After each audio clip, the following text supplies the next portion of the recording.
portfolio. I'm interested in consulting in IT with focus on healthcare, just because I worked 2 years in the healthcare industry. So what are your recommendations, either for a company or anything, just to start in that direction? What do you guys think? Oh, that's a good question. What area of IT? So do you want to do like application development, or do you want to do like maintenance of systems, or?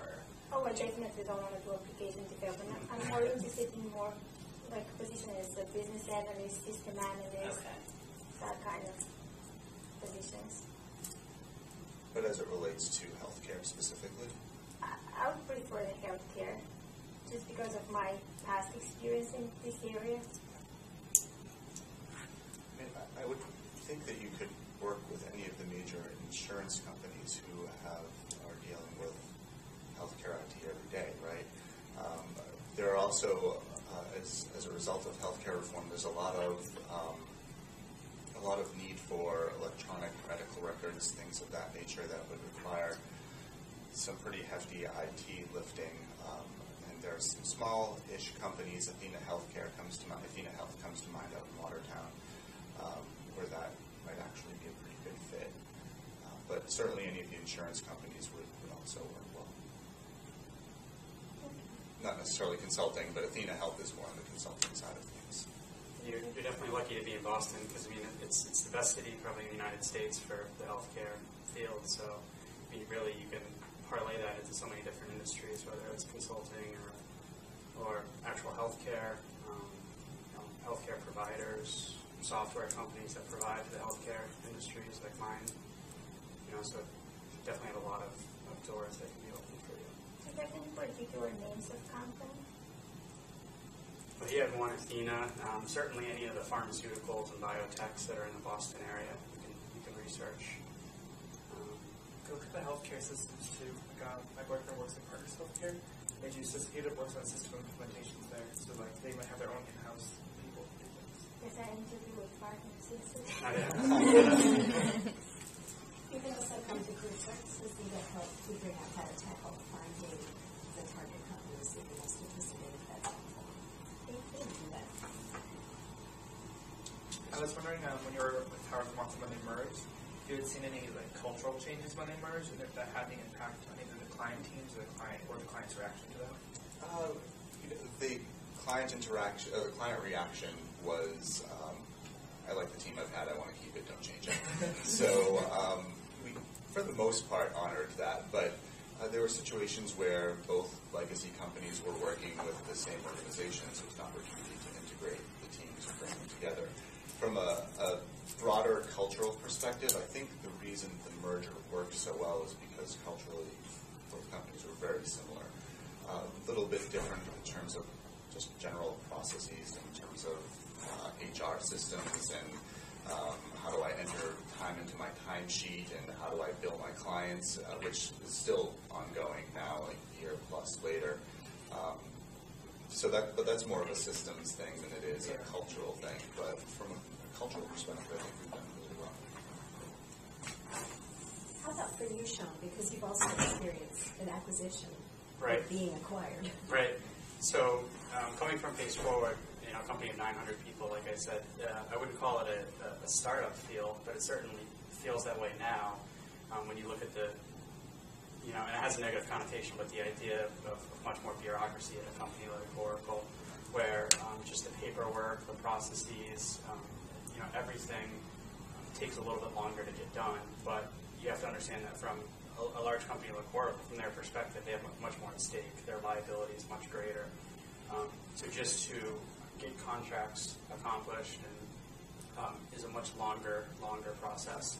And I've seen cases where they're more than willing to forgo and just give up, $1 million or $2 million contract just to protect their greater interests because they're not satisfied with, the legal language and terms and conditions that are in contracts. Whereas at Phase Forward, it was all about just winning new business, and we'll figure out how to make it work. We'll figure out, we'll come to an agreement on the legal terms later, but let's sign the business. We want to add it to our portfolio, and let legal deal with the details later.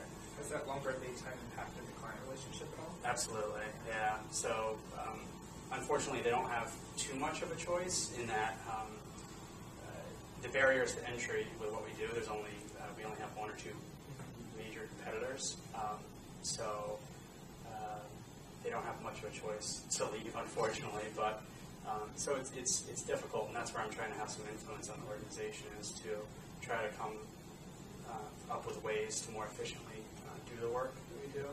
Because the irony is, you think with a large company like Oracle, IBMs and GEs of the world, that because they're so large, it's very efficient. They have all the systems and processes to get things done, but it's just there's so many signatures and so many people paranoid, that something's going to be put at risk, or their liability is going to be put in jeopardy. So it's significantly different. Now, from a cultural perspective,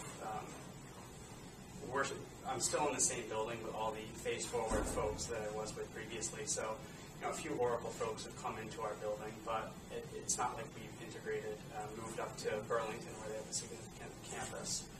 So culturally, it hasn't changed within the office that much. So, it's a good question. Are they rebranding?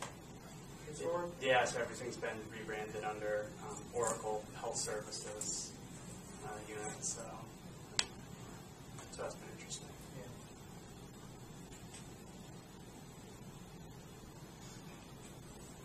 Right. You said that most consultants are hired because either they're experts or the company doesn't have the resources. But you also mentioned that it's just like you like to continuously learn. How much of your job is actually being an expert versus learning? Good question. I think they kind of go hand in hand. We become the experts first. Maybe that's a way of putting it. So healthcare reform laws passed.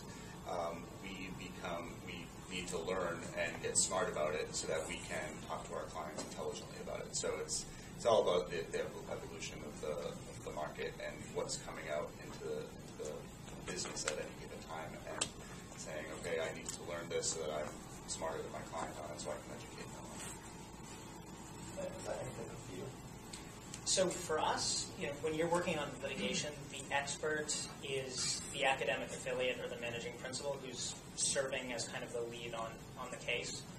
So I think, as an analyst working in new subject matter, you're always never going to be the expert. It's kind of like, that's one of the appealing things, is you're learning from, the people who are directing the research and directing the analysis. At the same time, there are opportunities to become experts in more mundane but technical sorts of things. So, for example, programming in SAS, or like quickly and efficiently creating exhibits in Excel, or working with various databases, or different industry report sources. So in that sense, sort of you develop some expertise. But as far as if we're working on a case with and the lead expert is an academic affiliate who is a professor of finance at Yale or something, clearly he's calling the shots. He's the expert on the case. A lot of times there are opportunities if you're researching, if you're doing, going out and you're researching, some obscure rules of the New York Stock Exchange in order to inform the reports in the case.